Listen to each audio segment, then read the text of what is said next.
Hello, listeners. If you can hear and see this, it means you're breathing and you're alive. Well done. If you're new here, consider subscribing. Let me know in the comments where you're listening from. Now, let's begin.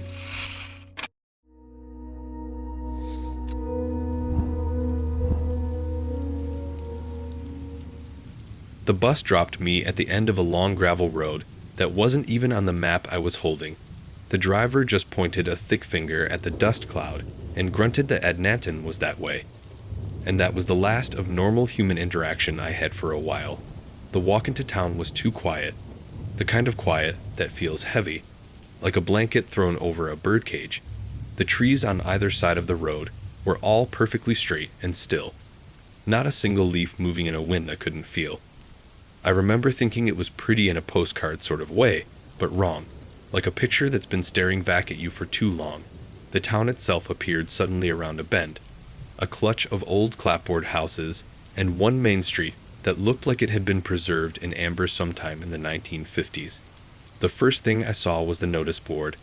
A big warped piece of cork next to the shuttered gas station, and on it, pinned with rusting tacks, was a single sheet of yellowed paper titled Advisements for New Arrivals.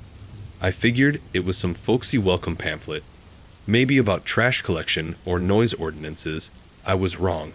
The rules were handwritten in a dense, cramped script, and they didn't make any sense. Rule 1.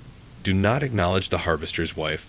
If she speaks to you, walk to the nearest source of iron and place your hand upon it until you count 7 heartbeats. She is not what she seems. Rule 2. The stones at the edge of the Granger property are to be walked around, never between. The spaces are not empty. Rule 3. Between the hours of 3 and 4 in the morning, all reflections become unreliable. Cover any mirrors or still water during this time. Do not trust what you see looking back. It went on like that for 27 points, each one more unsettling than the last, talking about the man with the painted smile who only appears during thunderstorms, and how you must never, under any circumstances, whistle the tune you hear coming from the old well at night. I laughed, a short, dry sound that got swallowed up by that thick quiet. Some local kids having a joke on the new guy. I tore the paper down, crumpled it, and shoved it in my pocket. My new house was a rental at the end of a lane called Cypress Bow. Though I didn't see any cypress trees, the key was under a flower pot, as the landlord had said. And the place was clean, sparse, and felt oddly temporary, like no one had ever really lived there, just stayed for a while. That first evening, I went to the only open store, a dimly lit place called Miller's Essentials. The bell on the door jangled. A sound so sharp it made me jump. The man behind the counter, who I assumed was Miller, looked up from a ledger. His eyes were a pale, watery blue, and they didn't blink enough. I grabbed some bread, milk, the basics, and put them on the counter. He didn't scan them, just stared at me. "You're the one for the Cypress house," he said. It wasn't a question. I nodded, trying for a friendly smile. He didn't return it. "You took the paper down?" he stated, his voice flat. I shrugged, figured it was a prank, a bad one. Miller's long fingers, stained with something dark, drummed once on the counter. "It's no prank, son. The advisements are there for a reason. We all follow them. You will too, if you want to stay." He said the last part slowly, with a weight that made my skin feel tight. I paid with cash, my hand trembling just a little. As I left, he called out, without looking up from his ledger, "Rule 4, the tea kettle will scream when it's not on the stove. Don't answer it. Just put a pinch of salt in its spout, and go to bed." I hurried out, the bag of groceries feeling suddenly alien in my hands. The next few days were a study in unease. I tried to dismiss it all as small-town superstition, but the consistency was unnerving. At exactly 3 in the morning, my first night, the old toaster's chrome front, which I hadn't covered, showed a reflection that wasn't my bedroom. It showed a long gray hallway with a single door at the end. I threw a towel over it and didn't sleep. I noticed people on the street walked in wide, careful arcs around certain patches of sidewalk or specific fence posts. They kept their eyes down when passing the old, boarded-up harvest church, and I never saw a single child out after the streetlights flickered on, which they did precisely at 7. not a minute sooner or later. The loneliness was the worst part, the isolation. No one would speak to me beyond polite, terse necessities. Their faces were closed doors. I tried to strike up a conversation with an old man tending roses. Mentioning the strange rules, he dropped his shears, his face went ashen, and he walked away without a word, leaving his tools on the ground. It was after that I started to see the other things, the things the rules didn't name, out of the corner of my eye. The corn in the distant fields sometimes seemed to move against the wind, forming shapes that almost looked like slow, waving figures. The stray dogs in town never barked, they just watched, their heads tilting in unison sometimes, as if listening to a single distant sound. And the clouds here, they didn't drift, they hung, stagnant, in formations that felt deliberate, like symbols in a language I couldn't read. I found myself following the rules, not out of belief, but out of a growing, nameless fear. I walked around the stones at the Granger property. I kept a bag of salt by the stove. I covered the bathroom mirror with a sheet each night. It became routine. A bizarre, silent dance I performed to keep the quiet from breaking in a way I knew I couldn't handle. The breaking point came on a Thursday, a day that had felt wrong from the start. The air was thick and sweet, like rotting honey, and a headache had lodged itself behind my eyes since dawn. I needed to get out of the house, to feel something like normal. So I decided to take a walk in the woods at the town's northern edge. A path was marked on a town map I'd found in a drawer, labeled Evening Stroll Trail. It seemed innocent enough. The woods were different. The trees here were the gnarled, sprawling kind, with roots that broke the soil like knuckled spines. The quiet was even deeper, a sucking void of sound. About a mile in, I found the well. It wasn't on the map. It was a low, circular thing of mossy stone, half sunken into the earth, and from its depths I heard it, a tune. It was faint, barely there, a hollow, breathy melody that seemed to weave through the still air. It was profoundly sad and deeply inviting, a lullaby from a forgotten world. Before I could even think, my lips were pursed, and I was mimicking the first few notes, a soft, off-key whistle. The sound stopped. The silence that followed was absolute, a physical pressure on my eardrums. Then, from the well, a different sound emerged, a wet, climbing, scrabbling sound, like something heavy and misshapen was pulling itself up over wet stone. Panic, pure and electric, flooded my veins. I remembered a rule, one of the later ones I'd barely glanced at, Rule 15. The old well is not for water, it is a passage. If you ever hear the song, do not repeat it, run, do not look back, and do not stop until you cross a threshold of running water. I ran, branches whipping at my face, my breath sawing in my throat. I could hear it behind me, not footsteps, but a kind of lumpish, dragging progression, and a smell, like wet clay and old leaves. I didn't look, I just ran, my mind screaming. I burst out of the tree line, and saw the shallow creek that marked the town boundary. I splashed through the icy water, stumbling onto the opposite bank, and only then did I dare to turn around. There was nothing there, just the dark line of the woods, quiet, and still once more. But I knew it had been real. I walked back into town, soaked and shaking, and the townspeople looked at me, really looked, for the first time. Their expressions were a mix of pity and a grim, resigned understanding. Miller was standing on his store porch. He just gave a slow, single nod. That night, I dug the crumpled rules from my pocket and smoothed them out on the kitchen table. I studied them, every word. They were my survival guide, my map through a landscape that was actively, maliciously alive. I learned more. The harvester's wife was an old woman in a faded gray dress, who sometimes stood at the end of my lane at dusk. She would call out, asking for help finding her thimble. Her voice like rustling paper. I never answered, just walked to my wrought iron gate and placed my hand on it, counting 1, 2, 3 on the 7th heartbeat. She would always be gone. I learned that during thunderstorms, you had to draw the curtains tight, because sometimes, in the flashes of lightning, you'd see the outline of a man just outside.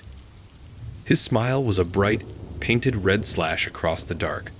a fixed, unblinking crescent that held no warmth, only a terrible, waiting knowledge, and you had to sit, motionless, in the swallowing black of your own living room, whispering the names of your ancestors as Rule 9 dictated, a litany against the silence, the theory being that the sound of lineage, of connection, would make you seem less alone, less available, until the storm of its presence would pass, grumbling off into the hills, though the echo of that smile remained etched on the back of your eyelids, and it was in those moments, heart hammering against my ribs, that the town's brutal rhythm began to make its terrible kind of sense.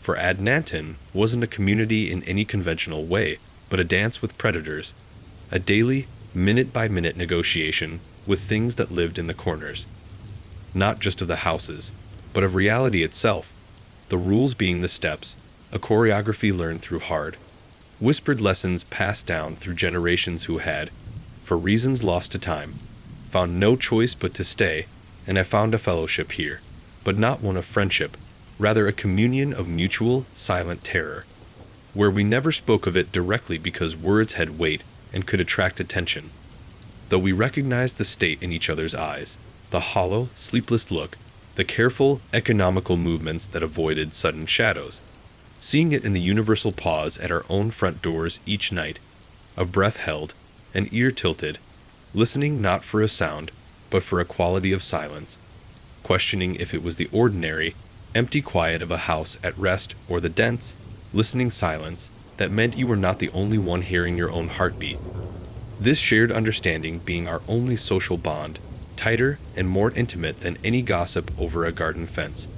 And the final test, the irrevocable event that scraped away my last shred of hope that this was an aberration I could escape, happened last week when I had grown lax, worn down by the constant, grinding vigilance, a profound exhaustion having settled into my bones, a thick, woolly fog having rolled into the valley, the special kind Adnanton produced, which didn't just obscure but muffled, turning the world into a blurred, silent film of gray. And I was in my kitchen, grinding coffee beans, the normal noise a small shield against the oppressive quiet outside, when another sound sliced through it. My tea kettle began to scream, a high, desperate, metallic shriek, the sound of water boiling at a furious, rolling rage, but the kettle wasn't on the stove. It was cold, sitting dormant on the countertop, empty, and I froze, the sound drilling into the base of my skull, vibrating in my teeth, my mind, trained now, immediately supplying Rule 14. A cold kettle that sings is not a kettle. Pour salt in the spout. Go to your bed. Do not answer. Which I knew, but in that moment, a wave of pure, unadulterated fury washed over me, for I was so tired of it all. Of the whispers, the rules, the covered mirrors, the scheduled fear. This silent, screaming madness having worn me to a nub, my defiance becoming a spark in the tin Deirdre husk of my patience, and in a moment of reckless, suicidal clarity, I decided I was done following steps in a dance I never learned. So I walked over, my steps loud on the linoleum. I grabbed the cold, shrieking handle, the metal icy to the touch yet vibrating with that unnatural scream, and leaning down, putting my face inches from the quiet, dark circle of its spout, the source of that impossible noise. I shouted a single word into the din. What? And the scream stopped, the silence it left behind being immediate, profound, and heavier than the fog outside. The silence of a breath held by the entire world. And then, from the spout, a voice issued forth. Not a voice of air and vocal cords, but a sound like many whispers woven together into a single thread, dry as fallen leaves, intimate as a secret shared in a coffin.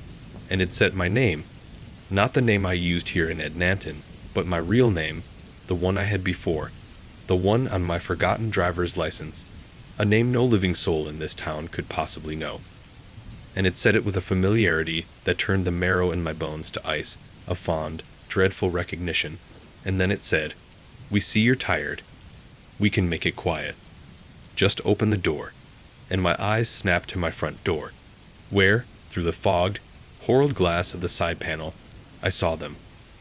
Shapes, tall, indistinct, and utterly still, standing on my porch, not two, not three, but a gathering, waiting, their silhouettes bleeding into the shifting gray, suggesting impossible thinness, a suggestion of limbs at wrong angles, just waiting for me to turn the knob, and blind, animal terror finally broke through my defiance, so I stumbled back from the counter, my legs watery, reaching for the salt canister, a cheap, ceramic thing, on the shelf, my hands clumsy and numb, fumbling it so it crashed to the floor, sending a cascade of white crystals across the dark wood like a miniature blizzard, and I fell to my knees, not in prayer, but in frantic scraping, finally seizing a pinched mound between my trembling fingers, lunging back to the kettle, now sitting inert and innocuous, and thrusting the salt deep into its spout, which caused a sound to erupt from within, not a scream but a hiss, the sound of steam meeting a frozen surface, magnified 100-fold, a sound of acute, violent negation, and outside, the tall, waiting shapes seemed to ripple, to lose their cohesion, not walking away but simply melting, bleeding away into the shifting, hungry gray of the Adnanton fog until the glass panel showed nothing but blank, soapy mist, and I didn't sleep for 2 days, just sat at my kitchen table, the scattered salt crunching under my feet, staring at the handwritten list of rules I'd compiled since my arrival, memorizing them not with hope, but with the grim finality of a prisoner memorizing the dimensions of their cell, understanding now, on a cellular level, that this was life, the only life available to me in Adnanton, where there is no leaving, the bus that brought me in, with its cheerful, oblivious driver, not running outbound, as old Miller at the general store told me once, casually, chomping on his pipe, when I asked about a schedule, saying, "Oh, she only comes in, never goes back out, road's no good for it." And the road out seeming to loop back on itself when you try to walk it, the trees familiar and taunting, the woods not safe, but the opposite of an escape route, and the things here, they know when you're thinking of running, the kettle having proved that, they know your hidden name.